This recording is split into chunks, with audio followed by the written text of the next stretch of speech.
Alrighty, welcome back to the Jays Center podcast. Owen Hill back again, joined by Jesse Burril. Unfortunately, the Blue Jays gave me a very rude welcome back, losing 2 of 3 to the Phillies. But Jesse, it's good to be back. Before I let you get on the mic here, I do have to say thank you to Matt Crielli and, of course, Leo Morgenstern for keeping the seat warm for me and just really filling in while I was gone and letting me take my vacation. And Jesse, thanks. A huge thank you to you for taking over the reins of this podcast and doing a great job while I was gone. And once again, thank you. And how are you feeling about the Jays? Well, first of all, my pleasure, Owen. It was always a treat to take care of this. And just like the Blue Jays on the field, we have a good team with us here at the Jays Center podcast. And unlike the actual Blue Jays, we are firing on all cylinders over here, baby. So thank you for Leo and for Matthew for stepping up to the plate to fill up stuff while we're gone. Owen, it is good to have you back. We've kind of missed your fiery energy when the Blue Jays aren't playing well, you know, the ranting and the hot takes and stuff. And we need to get some of that here, because when you left, Owen, the Blue Jays were a few games below 500 and we thought, okay, maybe they can play better. Well, here we are, 5 series later, and here the Blue Jays sit after losing another series to the Philadelphia Phillies this time, and we're still 3 games below 500. I think we've just fallen half a game out of the final wild card spot now, and it's really 5 series have gone by. And yes, the storylines are different, and yes, the narrative's a little different, but the Blue Jays are in the exact same place they were. The more things change, the more things stay the same, you know? Yeah, it feels like they're running in quicksand, at least from my perspective. Obviously, being in Europe, for anyone who doesn't know, I spent 9 days in Spain, and then I was in Scotland with family for about 5 more days. So a busy trip for me, and it kind of gave me a chance to kind of step back and not actually have my eyes on the Jays as much. Obviously, I'm keeping up. I'm reading box scores. Europe is really weird because the time change, like the games start at like 1 a.m. if it's a 7 p.m. start. And that means I'm not watching the games, and I'm waking up, I'm checking the box scores, I'm watching the highlights. So I kind of got like a bird's eye view of what the Jays were doing rather than really in the nitty gritty of it all.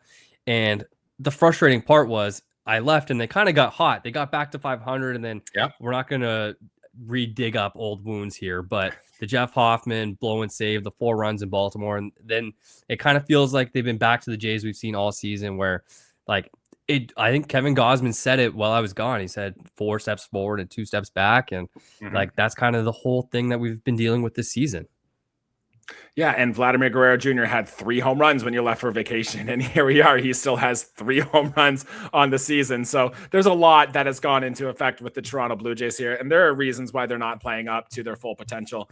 We know all this, Owen. I think when you mentioned that they are kind of falling in quicksand a little bit, it kind of feels like time is slowly running out here, which it's not. In reality, you're half a game out of a playoff spot. Like, nobody can take that from you. But it was around this time last year, the Blue Jays had already started getting hot. Right? We don't see that. We haven't really seen a ton of signs of that happening right now. And look, for the Blue Jays to play at the capability we know they can play at, they need to be doing better. And simply, we just haven't, aside from like the small sign here or there on the big picture, we haven't seen a lot of signs from this team as a whole. No, I really haven't seen much other than like there's a lot of guys who are kind of maybe guys you wouldn't have expected to be the big contributors on this team, and they've been the most important guys. I'm looking at my Brandon Valenzuelas, my Jesus Sanchez, who's hitting like almost 300. He's been the Jays' best offensive player. He's the only Blue Jay with an OPS over 800, at least entering tonight's game. And Brandon Valenzuela is leading the Jays in FWAR.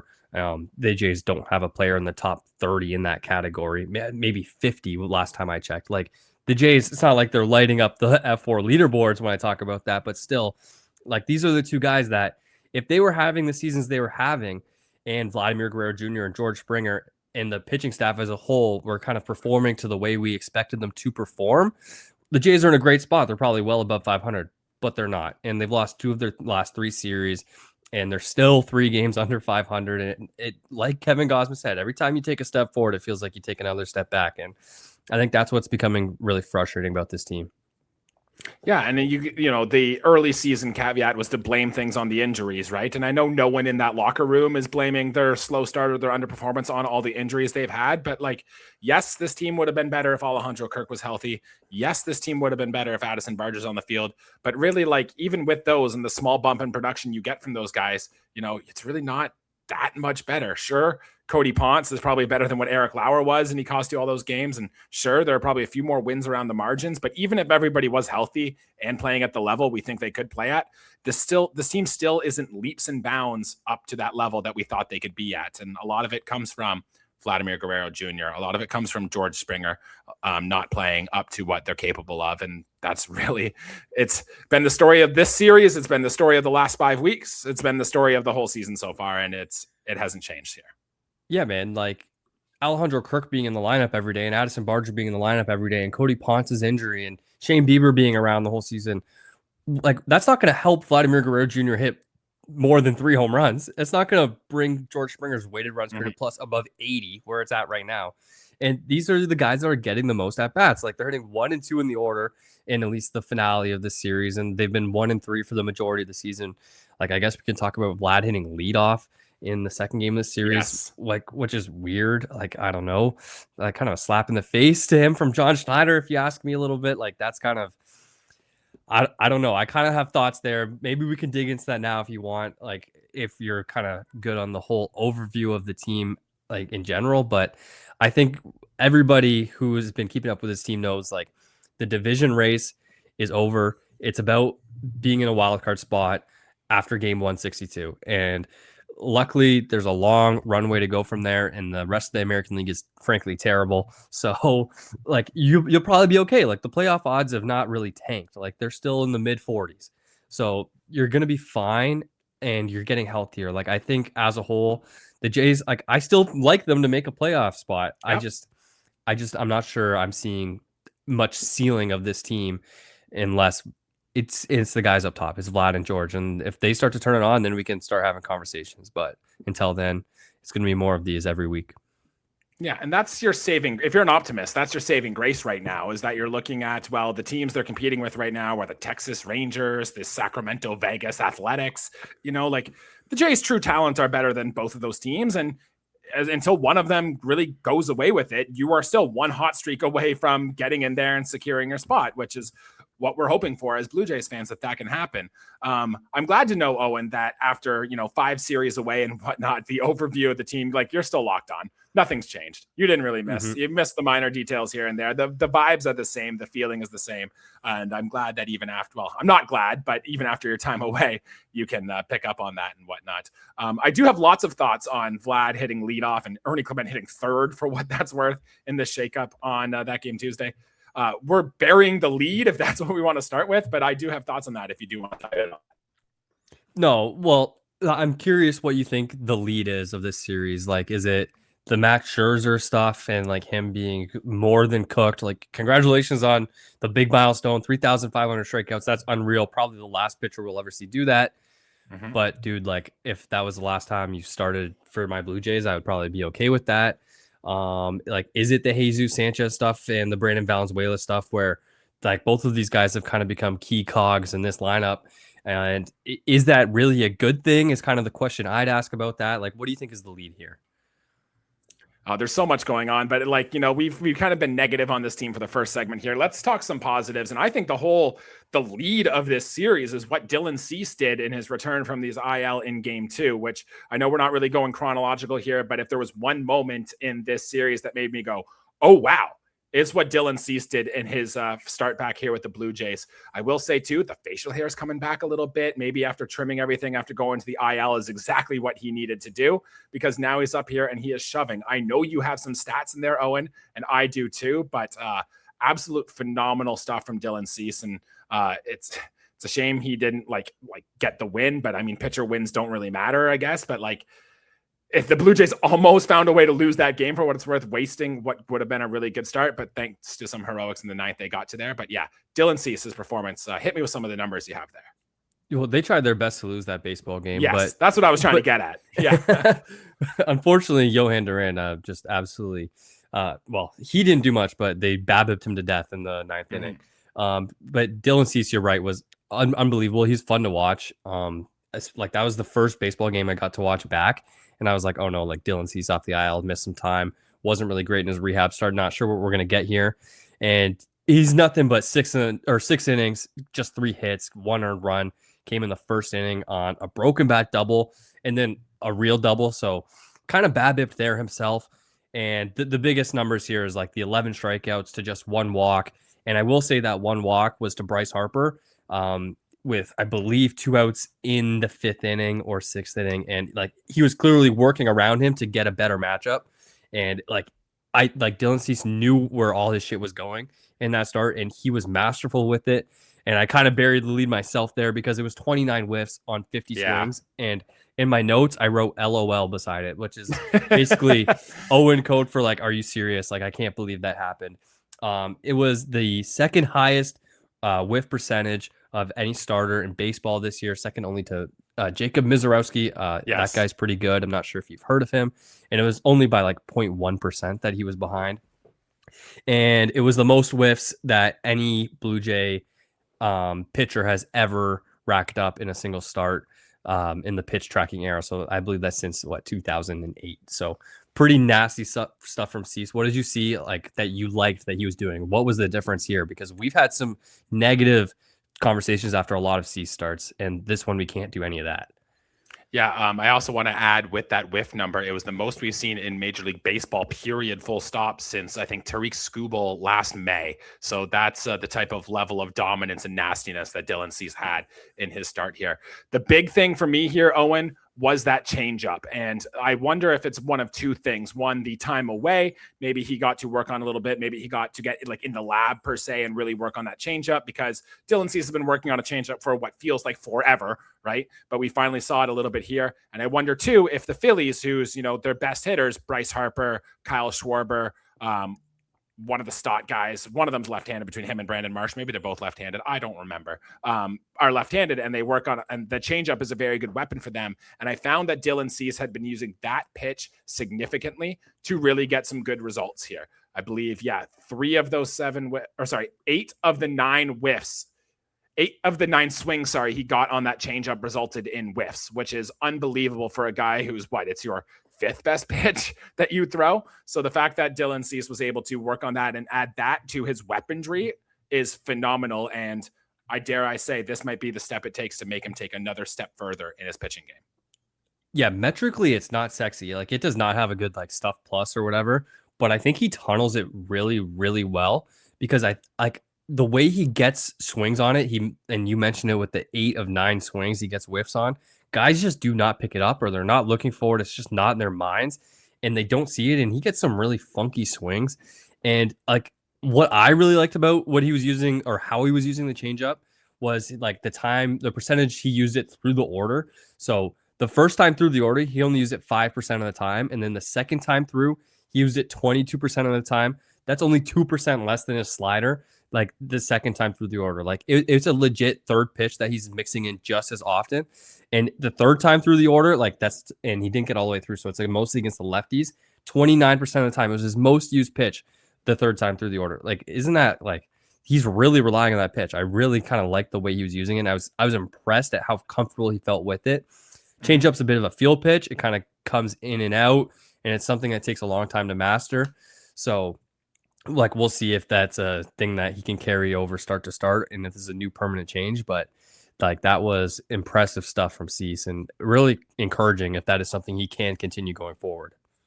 Yeah, I remember listening to an interview he gave, I think it was to Arden Zwelling in spring training, and Dylan Cease had said, it takes you like 3 years to develop the changeup. So I was thinking, okay, well, we'll see bits and pieces of it for the next few seasons and then see how things go at the end of 3 years. Well, if this is what it's going to look like half a year in, I think it's going to be pretty good for Dylan Cease. I also want to give credit to Brandon Valenzuela behind the plate for giving Cease the confidence to keep putting that pitch down.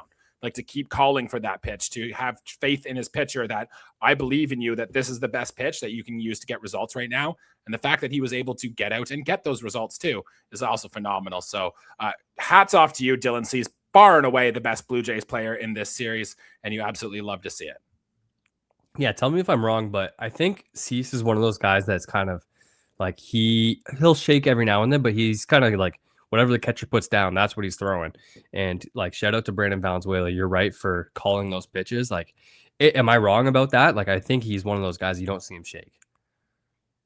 Yes. Sorry, you're kind of cutting it out in and out a bit on my end, but I can still kind of follow along with what you're going there. But it was quite good. You know, he's hitting the target, he's doing his thing there, and it's a really good combo. And I know we have a bit of a catching controversy maybe with Alejandro Kirk coming back soon, which I'm sure we'll touch on in this episode. But I really like that pair, that combo of those two that battery mate working together. Yeah. Okay. So I think it's the end of this Phillies series. The Yankees are coming to town next on Friday for a little bit of a weekend series, off day on Thursday, which is tomorrow as we're recording this, probably as you're listening to this. Alejandro Kirk is supposed to be back Friday. At least that was the optimistic point of view. Is Brandon Valenzuela still going to be on this team, or is Tyler Heineman still going to be on this team? So I'm glad you asked that, because this is kind of the big conversation point around the Blue Jays fan base right now is, what do you do with these three catchers? And Matthew and I talked while you were gone that we thought, well, there's no way you can take Valenzuela off this team. He's literally, as you mentioned off the top, like your leader in F4 on the season. It's hard for a team that's struggling to win games to get rid of what is statistically been your best player so far this year. So in that case, it's sending down Tyler Heineman. But I have a theory, Owen, that the Blue Jays are going to not send down either of them, and they're going to try to do the best that they can to keep both of them on the roster. And stick with me here. Here's what I'm going to go with this, because we've seen some clips of Brandon Valenzuela working out at first base over the course of this homestand here. And I wonder if this means too that maybe we could see like Charles McAdoo be the one that's sent down. We've just gotten reports too coming out of this series that there is a plan now to see George Springer play more in the outfield, which could open up some more DH bats. So you could have lineups where you put in both Kirk and Valenzuela, and that way you don't risk losing Tyler Heineman to outright waivers, because as bad as he's been offensively, for a catcher who's really good defensively, who's well liked in the clubhouse, who seems to have that positive mentality, will likely get claimed by somebody, and then you lose him. And no offense to Willie McIver, but I still think I'd still rather have Tyler Heineman than that. So my take is the Blue Jays are actually going to find a way to keep both catchers on the roster when Kirk does return. Okay, so there's a lot there. You did a good job laying out the case. I have a hard time flat out disagreeing with anything you said. Do you think Tyler Heineman actually gets claimed if you DFA him? That's the $1 million question right now. If you think you can sneak Tyler Heineman through waivers and he will accept the trip to AAA, then you do that. And I don't really think you think twice about it. But I do think there is a real chance that some team out there, you know, a guy who can manage a pitching staff, the guy who's very good at framing, the guy whose defensive run value is still one of the best in baseball for Tyler Heineman in a small sample. I do think there will be a team out there that would take a look at him. So to be honest, I do agree. He is making over $1 million, and like you can find guys who do what Tyler Heineman does for the minimum. Like that is just something you can do. Tyler Heineman doesn't do anything but play good defense, and he's been one of the best receiving catchers in baseball like for the last couple of years now. He's very, very good at it. He's very talented. Unfortunately, he can't hit to save his life. So there's that conversation. Yes. I'm kind of like, you're kind of laying out this case in front of me, and I'm kind of like, like, I don't know. I really don't like a roster that carries three catchers. Of course, two of them being switch hitters, and Valenzuela and Heineman helps. I think the conversation about Valenzuela needing to play every day is kind of silly, because this guy's long-term outlook is a backup catcher anyways. Like, you and I both know that this guy's probably not going to be a 120 OPS plus guy for much longer. Like the stuff under the hood is solid so far this season, but it's not like sexy by any means. It's not something you look at as like, this guy, his bat can carry him as a big leaguer, not his glove. And like his glove is going to be what he does well. Okay. All that to kind of say, I'm kind of balking at your point. I'm like, you know what? No, like I don't want this to happen. And then you mentioned maybe it's Charles McAdoo that goes down. And that kind of perked my ears up a little bit, because I'm not sure I've liked much of what I've seen from Charles McAdoo on the whole. I know he had the big home run in his first plate appearance or his first game at the very minimum. Yeah. So like, shout out to the kid. To me, he does not look hitterish. He doesn't look like he plays good defense. I'm not sure I like much of what's there. And at least with Valenzuela, like, I got to trust my eyes a little bit here and trust the actual results and see, like, this guy should be in the lineup every day. At the same time, I don't think Tyler Heineman has much of a value if you're carrying both Kirk and Valenzuela. Like, I just don't know where you play both of them. Like, I don't think Valenzuela is going to be DHing. Do you? Yeah, no, I don't. Well, I do actually think Valenzuela could get into some DH options. Like we've already established, he's been one of the best hitters on the team for the past, week or two, right? And so you want to get one of your best bats in the lineup. Like I get that. The only thing with this is that Tyler Heineman literally never sees the field. And I don't know if you can do the guy a disservice, just carry him around on your bench, eat your big ribeye, stay in nice hotels basically for free, catch the odd bullpen session or two. Roster spaces are too valuable. And the problem with the situation I laid out is like, you don't have anybody who could play third base, really. Like, you can slide Ernie Clement there to play third base, but then you don't have anyone to play second base. And I think that's where the issue on the infield really lies for the Toronto Blue Jays, unless you're counting on Miles Straw being a part-time second baseman, which I really don't think the Blue Jays are going to do. So it's going to be an interesting move. And obviously this will be figured out for us fairly soon when Alejandro Kirk should be back. I guess it's a good problem to have, too many good players for not enough roster spots, I suppose. But yeah, if I'm the Blue Jays, you got to think real long and hard before deciding to send down Brandon Valenzuela, who, by the way, more home runs in this series, had a walk-off hit in game 2, just kept doing it. Yeah, the walk-off hit in game 2 was awesome. Awesome moment for the kid. I really like the way he carries himself. He's oozing confidence, Jesse. Like, this kid comes up to the plate and, like, his body language is really, really impressive. His interviews after the game are pretty impressive. Like, just he looks comfortable. He looks like he belongs. And, like, I think you're right. Like, there's no way they send Valenzuela down. I think, to be honest, like, if Brandon Valenzuela is here, and I understand you got to protect yourself from injuries, and Kirk just missed, like, what, 2 full months, more than that at this point. So if that happens again and there's another injury, you're in big trouble if you lose Heineman. But at the same time, like, you got to put yourself in the best position to make the playoffs this season. Like, you're not in a good enough spot right now where you can be like, you know what, like, we can hold on to organizational depth for the future because we're 5 games up in a playoff spot and we're kind of chilling.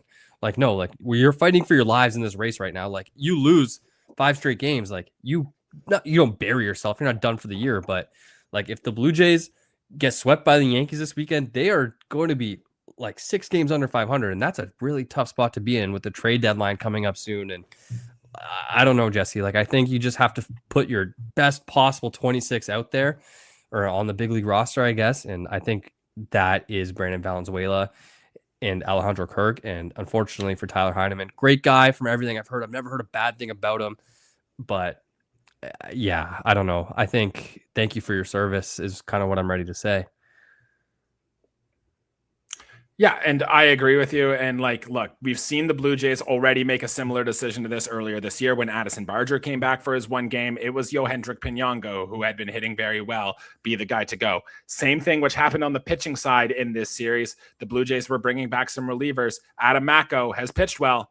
They sent him down too. So it wouldn't be the most surprising thing to see them send down Brandon Valenzuela, but I really do think if the Blue Jays are really serious about trying to milk as many wins as they can right now, that sending down Brandon Valenzuela would be the wrong move. No, I think you're right. I think if they do send him down, people are going to be pissed. Yep. Me too. Me included. I'll be part of that list. Yeah, absolutely. All right. Hope you enjoyed the first segment of this Jays Center podcast. When me and Jesse come back, we're going to be talking about Vladimir Guerrero Jr. hitting in the leadoff spot. We've got to talk about Louis Varland giving up his 2nd earned run in the series. And we kind of already mentioned the Brandon Valenzuela walk-off, but maybe there's more there. We'll talk to you in a second.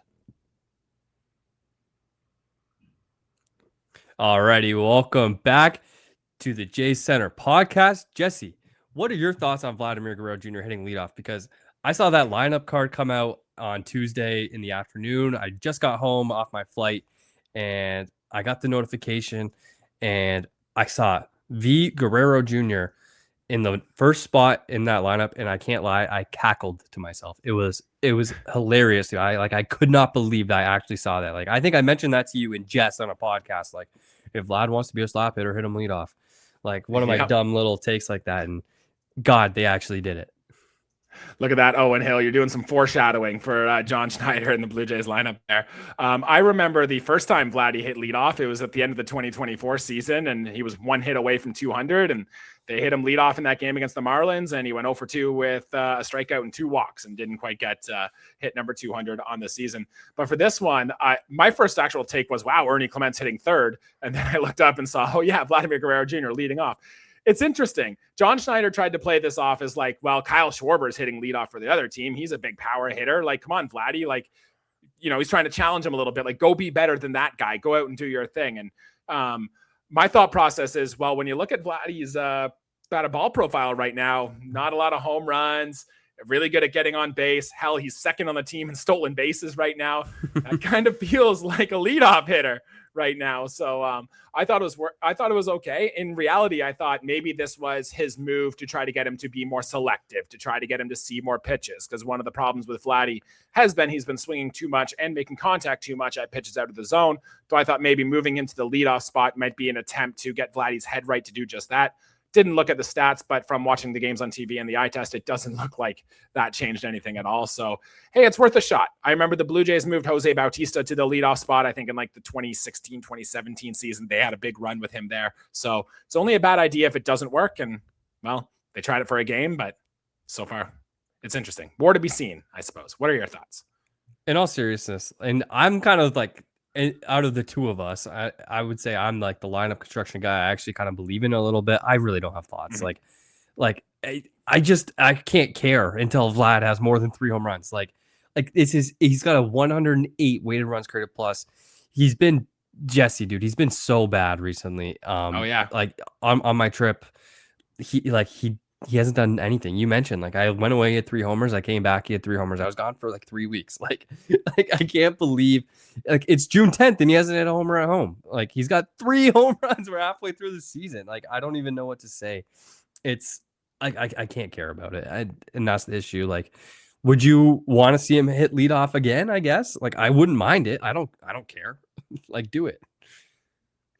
Yeah, I mean, we're getting to the point where I don't know if I can keep watching George Springer in the leadoff spot. So unless you're going to run like Ernie Clement or Nathan Lucas in the leadoff spot full time, then yeah, you might as well. If you still think he's your best hitter, which, he should be your best hitter, getting him more at bats over the course of the season make a lot of sense. It's I wouldn't mind seeing a little more. He's not really driving in runs, being a run producer, right? So you can't ground into double plays like you did in the 9th inning of game 3 here in the series if there's nobody on base in front of you. So why not, man? Honestly, give it a go. Try it a little bit more. See if it works, because we know once things click for Vladimir Guerrero Jr., then he's really going to go. But we just got to make sure things click. And to me, this sounds like John Schneider's kind of getting a little desperate here, trying to get Vladdy going. But he is in literally the longest cold stretch of his career. So maybe getting desperate is the move until you find something that can work. Yeah, he's been really, really bad. And you mentioned the George Springer aspect of the leadoff spot. And I've probably had enough of George Springer in the leadoff spot as well. They moved him down last year, and that's kind of when he turned it around and figured it out. And I wouldn't hate seeing that again. But like, John Schneider's going to ride or die with his guys, man, because he's out here talking, I think before today's game, like the final game of the series on Wednesday, he's talking about getting George more reps in right field. Like, are we serious? Like, we're trying to find more ways to get him in the lineup right now. He's been one of your worst hitters. He's got an 80 weighted runs created plus. Like, the guy's been like just not good. He hasn't done anything with the bat since he hit a couple homers early on. And since then, his at-bats been bad. And speaking about body language, like, he is letting you hear it. He is unhappy with the way he's been playing. He's screaming expletives after like every little pop-up. And there's a lot of those that have been going on for him. And like 2 walks tonight, I guess, is a thing. And I think he had a hit in the 9th, didn't he? But I need to see a lot more from him to kind of turn this around. Like, the extra base power is just non-existent for George right now as well. Yeah, when George had that hit off Duran in the 9th inning of game 3, it was a bullet. It was hit hard. It was a first pitch. He was looking for his pitch. He got it and he hit it hard. And that made me audibly go, wow, because I haven't seen a ball come off George Springer's bat like that I know what happened earlier this year, but it feels like it has been a long time for George Springer. So, hey, maybe that's a sign of encouragement. He's seeing the ball a little bit better. He's able to barrel one up. Maybe that's a sign of things to come. But we're grasping at straws here, dude. Father Time's undefeated. Like, hit him at the top of the order, I think, is hurting your team more than it is helping your team right now.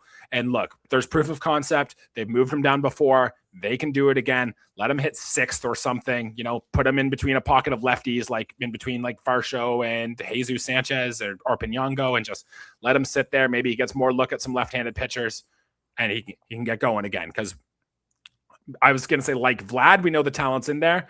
It's starting to feel more and more like his resurgence 2025 season was just a blip. He sold out everything to try to get the Blue Jays a World Series run there. But yeah, we got to see more from George Springer. Full stop, plain and simple.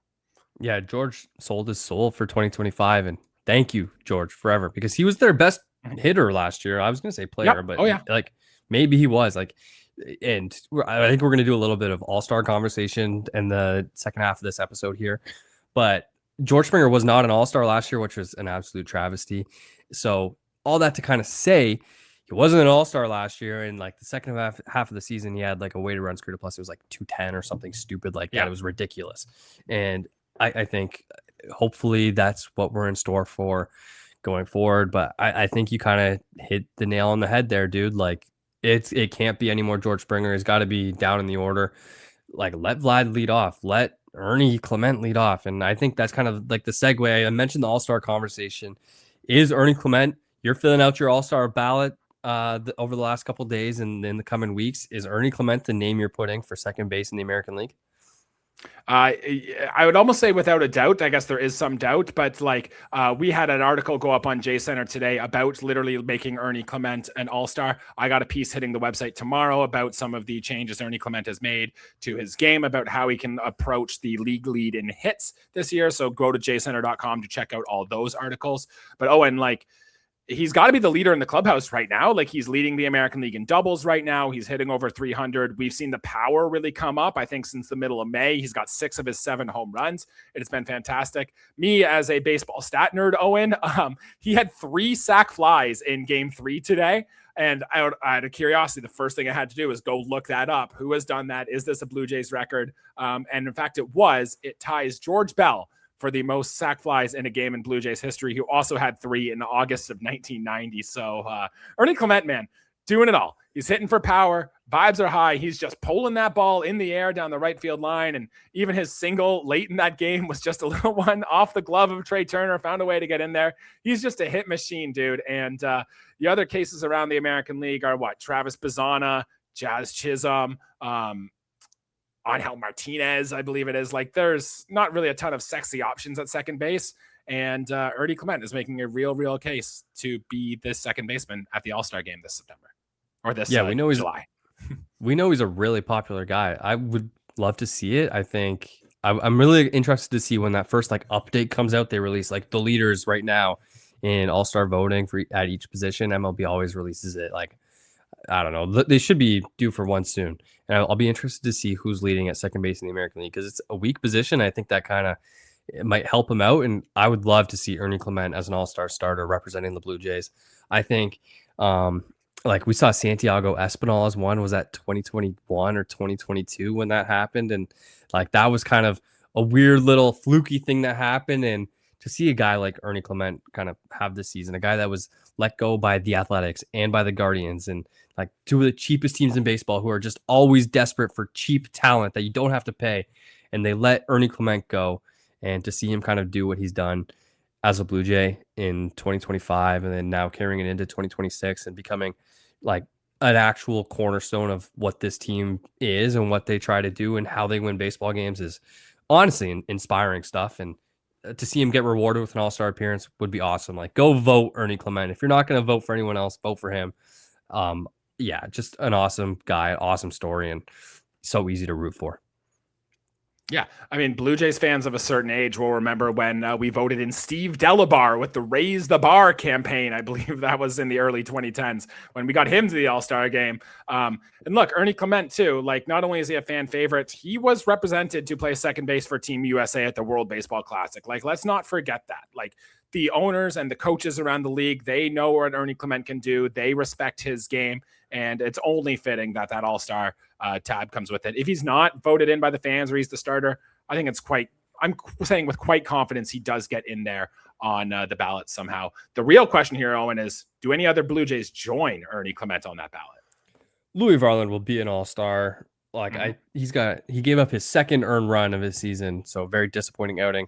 So I kind of have a few thoughts on that outing from him, but I'll start with like he will definitely be an all-star unless he has some absolute blow up performances coming up.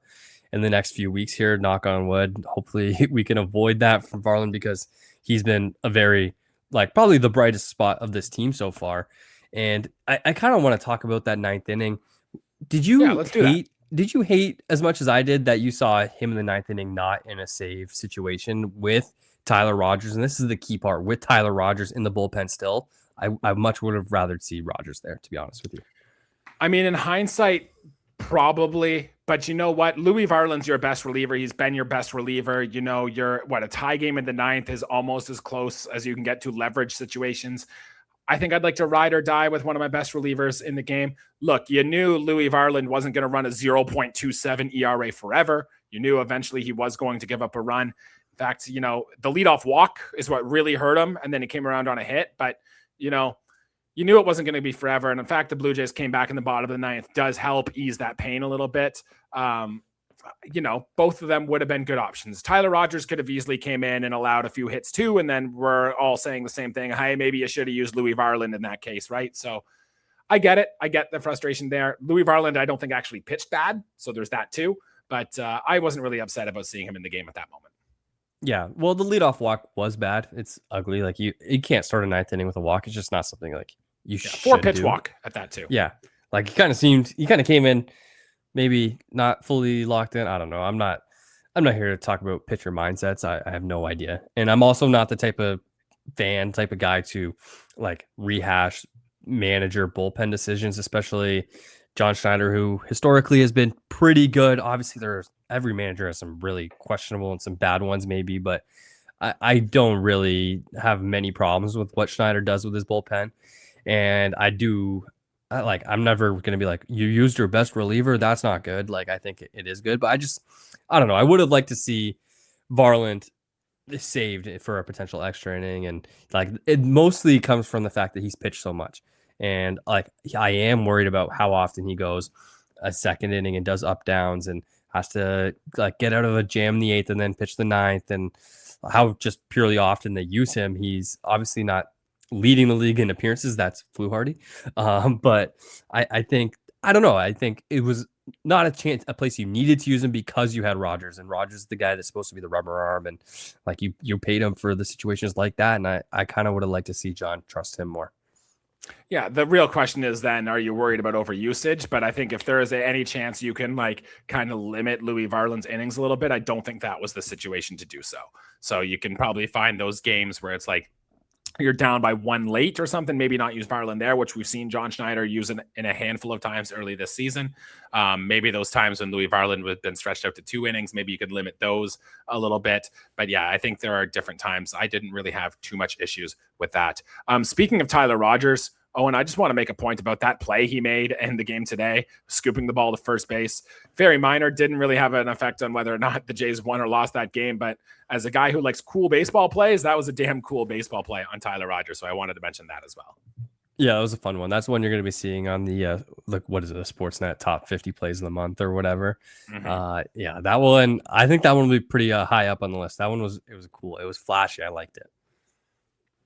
Yeah, the shock that Vladdy had on his face when he caught that ball was something that can be desired here. And I have a bunch of notes on other players, and we have so much more to talk about here. But do you have someone else that really caught your attention in this first series back?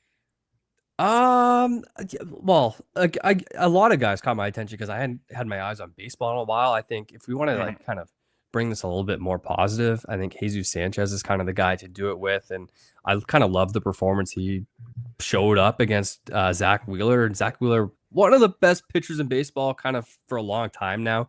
He's kind of in that Kevin Gausman vein of when you look at the most innings thrown and like the most actual effective innings thrown, it's kind of Gausman and Wheeler and like Verlander and like Scherzer are kind of like the guys you kind of see on that list. I think watching how professional Jesús Sanchez's at-bats were against him in the second game of this series, he kind of had a tough at-bat against him in the first, in his first at-bat, probably the second inning.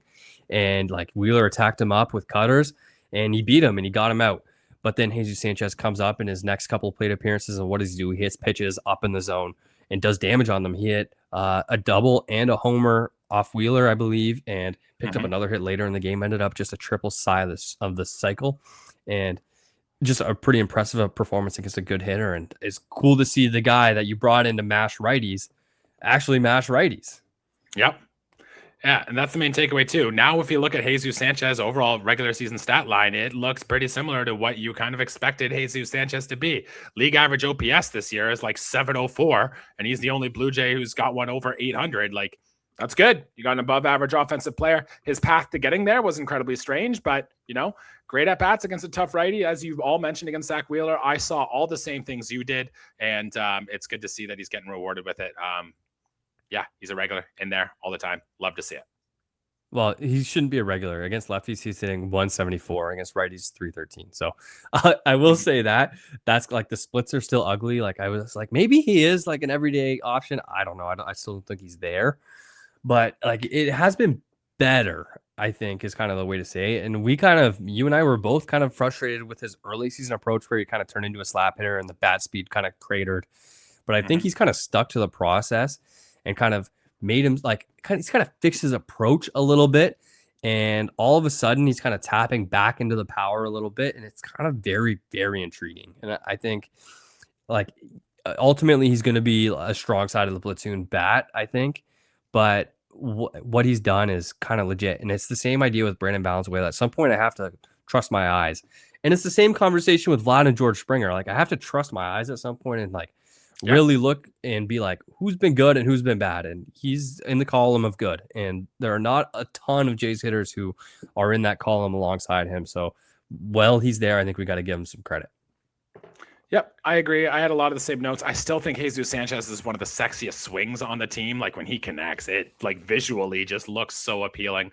I wonder if that's just because he's a big lefty with a little bit of the uppercut in his swing, and you know he's got strong arms, so it really does come through well. But it's very good visual looking swing for Jesús Sánchez, and I agree with all those points that you make there. And I had a note on the pitching side that I wanted to touch on, and Patrick Corbin, who started game 1 in this series. Man, the shine is starting to rub off on him a little bit. He got lit up against a Phillies team that has seen him a lot in his career. So I wonder if there was something to that. The command was some of the worst I've ever seen from Patrick Corbin. Like if you're a guy who doesn't have a lot of stuff and your command is off, that's not a good recipe. Kind of similar to what we saw from Max Scherzer in game 3. But in all of that bad pitching, I did want to give a shout out to a guy who made his Blue Jay debut probably 7 years, maybe 6 years in the making. But Simeon Woods Richardson finally made his Blue Jays debut. And he looked good, Owen. I think he had 3 innings. He only allowed 1 hit allowed. I noticed well that the fastball location down in the zone looked pretty good. The Blue Jays got him throwing a splitter because, of course, the Blue Jays have their new pitcher throwing a splitter, and the metrics look pretty good on that. And I think it's interesting, too, with, you know, these pitchers coming back, with Tommy Nance coming back, with Max Scherzer coming back, with Dylan Cease coming back. They chose to keep Simeon Woods Richardson on the roster. So, I think the Blue Jays are liking what they've got here from Simeon Woods Richardson. What'd you see from those pitchers? Well, so I think when it's the slider to righties and the splitter to lefties, and he's using the fastball down in the zone and up in the zone a little bit as well, I think he's kind of able to command that fastball. And that's kind of always the guy that he's been, is like a 3-pitch guy with decent command. The stuff's not going to blow you away, but if he can put it where he wants it, he's going to be effective. And he kind of did get off to that start to his career, and then the league kind of figured him out. And I think the Jays kind of cleaned up Pete Walker and that pitching staff, or like the bullpen pitching staff, the pitching lab, I guess is kind of who it is. Yeah. They cleaned up that splitter a little bit. He's throwing it, I think it was harder or softer. I don't remember, but he's throwing it a little bit differently than he was in Minnesota. And I think it kind of really helped him out. And it was kind of a quick fix and 4 shutty in a time when the Jays kind of needed it, in a game where Pat Corbin sucked. Pat Corbin win day officially dead, by the way. Like that's over and done with. I think we're done with that kind of bit. It's over. But back to SWR, like good stuff. I think if you kind of have a legit long man in that bullpen, and I think Simeon Woods Richardson, a guy who has been a starter his whole career, kind of profiles very well as that. And you can kind of maybe use Spencer Miles in like a fireman type role. The stuff plays up. Like maybe some higher leverage relief innings for him. I kind of like the way this pen is shaping up right now. And Jimmy Garcia is like on his way back imminently, and if he kind of looks like himself, we're kind of in a good spot. Yeah, the bullpen's starting to look like it's finally coming together. Fluharty has pitched well. Fisher's looked well. Like Mako pitched well while he was up here. I get it. The Blue Jays bullpen really has not been the problem of our team. Tommy Nance is back too. We should mention that as well. I liked all that. In regards of Simeon Woods Richardson, two things. One, I think his length can help Spencer Miles shorten up a little bit. The Jays had to use a lot of Spencer Miles in May. Kudos to him. He was effective. Kudos to him. He was effective in game 3 here today as well. But I think we need to find a way to limit his innings workload, if any. And I do want to see Simeon Woods Richardson do it again, because I think the Phillies game plan was to really come after Patrick Corbin and attack Patrick Corbin. So when Simeon Woods Richardson came in, I think, the Phillies hitters weren't able to adjust quickly. That might have been part of the reason they had success. So I want to be able to see how Simeon Woods Richardson looks in his next appearance. If it's more of the same, then we can start saying, all right, the Blue Jays got a long man here. This is good. He's everything Eric Lauer was supposed to be. But until that, I'm going to be a little bit hesitant still. Absolutely. You got to see it more than once. You're 100% right. I think at the same time, it's kind of nice to see a guy that at one point we were really excited about with the Blue Jays and got traded away and kind of had a little bit of success early on. It's kind of nice to see him in a Blue Jays uniform kind of have some success. And I think he's an easy guy to root for just because of all of that. And it would be really cool if he could be at a kind of homecoming success story. And I think you're absolutely right. We got to see it again, and you got to see it more than just one more time to be really convinced about it. At the same time, I think in the pen, I think it kind of frees him up a little bit. It's a lot easier. Well, maybe not easier is not the way to say it, but it's different than starting. And I think hopefully stuff can play up. And as a long man, all you have to do is eat innings. You're using your long man, not in your desperate games that you need to win. You're using him up 5, down 5. And I think that could be a really, really good role for him on this team. I agree. And it's a recipe for success. It's something, if he's cool pitching in the bullpen and doesn't need to be a starter every 5 days or whatnot, it's exactly what this team needs right now. And hey, rooting for the guy. If he's wearing Blue Jays colors, I'm always rooting for the guy, but especially a guy like Simeon Woods Richardson, who has had this story that he has had. Absolutely, my man. All right, so I think we should take one more quick break. And when we get back, I have some interesting thoughts on an Ernie Clement quote that came actually after the Baltimore series. I want to get your thoughts on it. And I think we have to talk about the Blue Jays American League Championship rings. I'm curious what you think about those as well. And of course, preview the Yankees series coming up this weekend. We'll talk to you in a second. Alrighty, so we're back with the J Center podcast.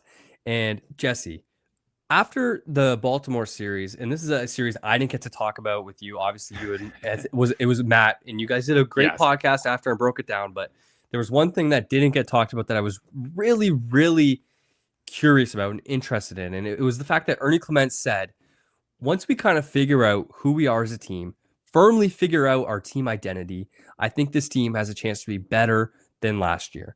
And I'm kind of curious, just first thoughts, what do you think about that? First off, better than last year. That's a hard goal, but I get it. I get what they're seeing. And I think what Ernie Clement is seeing here is that this team has all the tools, has all the pieces. The collective parts are all there. We just can't add them together. We just can't find the right board there. And it does, I don't know how to put this lightly. It does feel like maybe there is a little bit of a disconnect, or that the vibes aren't going so well. Or no, that's not it. It's they're missing something. They need to figure out the way they need to play. Maybe it's last year their identity was, we're going to get down, we're going to make good contact, the whole team believes in this thing, and that is what's going to be the difference to push us up. Now it kind of feels like you've got one guy doing one thing, you've got another guy doing another thing, and it's not all coming together, and it's not working well, and not really playing as themselves as a full unit right now. And maybe that's where I think he's coming from when he says that, because he feels like you don't make that comment to the media unless you feel like you have lost something, no matter what it is. So I think that's him saying exactly that. Now, what the solution is, I'm not exactly sure, but that is a very interesting comment that Ernie Clement had made, because there is something deeper and bigger going on behind the scenes where that comment came from. So I think you're right. I think I'm kind of going to throw out completely the part about we can be better than last year. I think, honestly, to me, that doesn't really mean anything. I think that's kind of what you have to say. what I'm kind of looking at is it's the middle or early June. Okay. Like it's early June. We don't have a team identity yet. And identity is kind of a weird thing. It's a kind of a buzzword that gets thrown around. It's unquantifiable. There's not something we can look at and be like, this team has a good identity. This team has a bad identity. To be honest, you kind of look around at the end of the year, and the good teams are the ones that you talk about with identities, and the bad teams are the ones that you talk about that don't have identities. So I guess that's kind of like, maybe it's not fair to talk about at all, or in general, but I just thought it was really curious. Like the guts of this clubhouse from 2025 are still here. It's still Vladimir Guerrero Jr. and George Springer at the top, whether they're playing well or not. It's still Kevin Gausman as the top dog in that rotation. And yeah, you had a Dylan Cease. You would think that'd probably help your identity. Max Scherzer's still around as like a big personality in that clubhouse. Like, I guess maybe you lost Bo Bichette, but from all reports, like, he's not the guy talking in the clubhouse anyways. So I'm just kind of curious where that identity went. And if he's talking about a clubhouse identity, which is one thing, and I guess that would be even more hard for us to kind of look at, or if he's talking about an on-field identity, and is he kind of talking about this team is no longer the team that will be down 3 runs, but then get a guy on base, and then the next guy's going to have a 12-pitch at bat and work a walk, and then the next guy's going to hit a 3-run home run, and all of a sudden we're back in a baseball game. Like, does he? I don't know. Like, is this a pitching thing? Is this a hitting thing? I'm just kind of curious what he thinks is missing from the identity. I think it just really caught my attention while I was gone, and it's kind of been eating at me for a while. Yeah, and I think this is a question worth exploring more, like giving some more deeper thought to, maybe even writing in an article form or something like that down the line here. But my first initial thoughts are like, you've kind of hit the hammer on the head right now, is like, the good teams don't have this question about what's their identity. The bad teams all do. It's the same thing with like vibes in the clubhouse. Like, you hear a team that's got a good clubhouse, well, they're probably a winning team. The teams that say, there's trouble in the clubhouse, those are the teams that are not losing games. I think just winning games is going to help them shape their identity no matter how they do it. I think they'll start stringing some wins together, and they'll be like, okay, we won this game because Dylan Cease struck out every single batter he faced. We're going to be the pitching and defense team, and that's how we're going to win ball games. Or you're going to have a game where, you literally BABIP them to death like Cam Schlittler and Paul Skeens have muttered in the past. Then that becomes your team identity. And I think, the Blue Jays just aren't doing the same thing game in and game out. And I think the real thing is, Owen, and I know we touched on it early in this episode, but like, this is always Vladimir Guerrero Jr.'s team. And when he's not doing what his thing and he's not the guy right now, then yeah, you can see why this team is losing their identity. Because right now, the team identity is Jesús Sánchez, Brandon Valenzuela, Yohendrick Pinango. And that's a tough identity for all the superstars that the Blue Jays have on their team right now. Yeah, man. It doesn't have to be a big, like, theoretical conversation, like philosophical conversation that me and you have to have about this team. It's just kind of something that is curious to me. It's something I'll be keeping an eye on going forward. I'll be curious to see like, I honestly, I would love to ask Ernie about that again after every series and be like, did you find it yet? Did you find, like, where is it? Did you, like, I'm looking for your identity, dude. Because like, if that's what you need to find to win baseball games, do it. Like, do it now. But I don't know how you can make that happen. I'm not sure you can make that happen. The other thing, and we're running a little bit short on time here, so the other thing I kind of wanted to touch on is if you're mad about the Blue Jays getting American League Championship rings, which is, by the way, something every team that wins their league does. Every team that wins a pennant gets rings. The Los Angeles Dodgers did it when they won the National League and then lost the World Series. And like, what was last time they did that? Like 2018 or something along those lines. They lost to the Red Sox in the World Series. Anyways, the ring is cool. I'm happy the Jays got rings. I wish it was a World Series ring, but like, do you care? Do you have thoughts on that at all? No, you hit the hammer on the head. I'm firmly in the camp of celebrate everything. Maybe not put a banner up in your stadium for everything, looking at those wild card banners up there. But the 2025 season was a magical run for the Toronto Blue Jays. You absolutely should celebrate it. Get those rings would be really neat. I do have a replica fake ring from when the Toronto Raptors won the title in 2019. Cool. And I wore that like every day for like a year and a half. So it's pretty cool, for the Blue Jays fans out there, add it to your collection. I don't really see any problem with this. I know that some people would be like, well, you didn't win the title. This is a loser ring, loser mentality. And I guess there's a case for that, but that's not what I believe. I think it's cool. You should celebrate everything. I think that's perfect. Good take. Okay. You ready to break down this Yankee series, or do you have a little bit more from this Philly series? Before we kind of bad Philly series. Yes. Before we do, I have three small things. We don't need to go into any detail on any of them, but Yariel Rodriguez was DFA'd. Now, he did not pitch well while he was here. The command was an issue. It was a lot of the same issues he had while he was up there. I don't think he's going to be claimed by any other team simply for the amount of money he makes and the term that he is owed to. But did you see anything from Yariel Rodriguez quick while he was here in his quick stint in the big leagues? Yeah, he's not good. If that's the Okay. last time I see him, it's fine. Perfect. Kazuma Okamoto is now walking out to Iris by the Goo Goo Dolls, and I think that might have been the last song I ever thought Kazuma Okamoto would walk out to. Do you have a take on that? Well, it was like choosing Texas for a minute there. I saw on Twitter. Not Mm-hmm. that I ever saw it because I was gone, but I kind of wish he kept choosing Texas. I think that was cool. I like to think he'll be exploring too, and who knows what's next for Kazuma Okamoto. And the last thing, Tim Meza was back in town with the Philadelphia Phillies, was a very good reliever for the Toronto Blue Jays in the early 2020s. I personally love Chevelle, which is what he walked out to, so I thought it was so cool that his tribute video had some Chevelle music in there. I love that. Do you have a thought about the tribute video or a favorite Tim Meza memory with his time here in Toronto? Yeah, at first glance, I kind of looked at Tim Meza gets a tribute video. That's kind of weird. But you look at it and he pitched like a ton of innings for the team. He was here for a long time and he was pretty good when he was here, man. He was like a really cool Blue Jay. And I think like you kind of looked at it with the way John Schneider talked about him. And I think if you kind of remember the way his teammates talked about him when he was in Toronto, he's a really well-liked guy and I think a good personality guy. And I think those are the type of guys you want in your organization and to give tribute videos for. And good for him, man. I'm happy for him. I always liked Meza. I think he was nasty when he was good. Like he was a really good lefty. So I Yeah, miss and him. his Blue Jay career too was really riddled with injuries early on. He had Tommy John. Like there was a thought he would never pitch in the big leagues again, and then he had one of the best like reliever seasons in Blue Jays franchise history. Unfortunately, trivia players are going to know him as the guy who gave up the home run where Aaron Judge tied the American League record for home runs in a season, pitching with juice balls. Might I add, but Tim Meza has definitely made his moment in Blue Jays lore. All right, Owen. Big series coming up. Yankees coming to town. And this is the place where last year the New York Yankees described Rogers Center as their house of horrors, as they did not play good baseball and the Blue Jays, dare I say, dominated the Yankees on home turf last season. Preview it for me. What do we got? Yeah, it's going to be a 3-game series. Trey Savage is going to be going up against Ryan Weathers. Ryan Weathers beat you last time, so would love to get a little bit of payback there. He's been having a really good season, a really nice season for a guy like you maybe wouldn't have expected to kind of be as good as he's been, but I think very gettable game for the Jays. And then it's going to be Kevin Gausman against Cam Schlittler. You got to Schlittler last time. You kind of own Schlittler on the whole. He's kind of domed up by you. And you kind of mentioned with the pitching in Rogers Center thing. And I think kind of a good opportunity for you to beat the Yankees in that one as well. And then it's going to be Patrick Corbin versus Will Warren. Will Warren having an awesome season as well. And Patrick Corbin, there's kind of been some whispers about maybe with the off day that you push him back and push Cease up for regular rest. I don't know about that because Cease is coming off the IL. I'm not sure I would love that. Of course, I would rather see Dylan Cease pitch than Patrick Corbin, so maybe I do like it. But what are you thinking about this series? How are you feeling?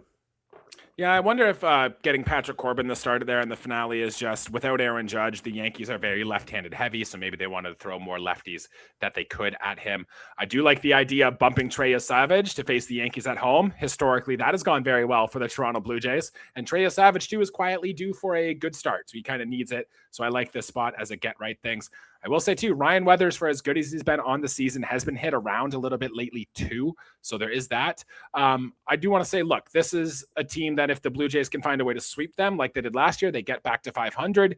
The Yankees are, they're playing hurt right now simply. Aaron Judge is not there. And yeah, Ben Rice is doing great things, but like this team is vulnerable. Their bullpen is still, quite terrible for lack of a better word. Like this Yankees team is beatable. And if you want to find your identity, going in and when the American League East leading New York Yankees come to town and you find a way to put your pedal to the metal, make sure Rogers Center still remains a house of horrors for this team, then you can do that. And it all starts on Friday night with getting a good start from Trey Savage and getting some hits and runs off Ryan Weathers. Yeah, this team's gettable. It's not like you're getting like the Cole Rodon gauntlet with Schlittler in there as well. Like this team is gettable. This is a winnable series. Aaron Judge on the shelf. Like I think, and I know we've both said it many times so far this season that